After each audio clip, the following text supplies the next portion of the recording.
আসসালামু আলাইকুম রহমতুল্লাহি বারাকাতুহু। তারেক রহমান বাংলাদেশে ঢুকলেন এবং কার্ডময় বাংলাদেশ করার একটা পরিকল্পনা উনি হাতে নেছে। তো সেই সুবাদে বিভিন্ন কার্ড, আপনার বেকার কার্ড, এই কার্ড, সেই কার্ড, কৃষি কার্ড, সব কার্ডই দিচ্ছে। তো এর মাঝে আমাকে যারা অবিদারি পোলাপান আছে তাকে একটা দাবি জোরদার, তারা দেখলাম কানা ঘোষা করতেছে, তাকে একটা সহধর্মিণী বা গৃহিণী কার্ড দেওয়া উচিত।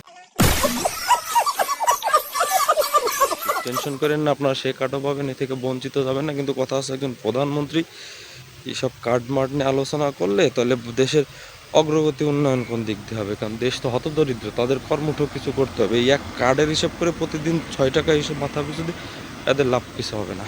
মাননীয় প্রধানমন্ত্রী, এই কার্ড দিয়ে তো সংসার চলবে না, পার ডে 6 টাকা, এতে আর দেশে দারিদ্র্যমুক্ত হবে না। দেশ দারিদ্র্যমুক্ত হয় এরকম কিছু মেগা প্রকল্প বা এমন কিছু হাতে নিতে হবে। আমার ছোট জ্ঞানে এটাই বুঝি। আল্লাহ হাফেজ।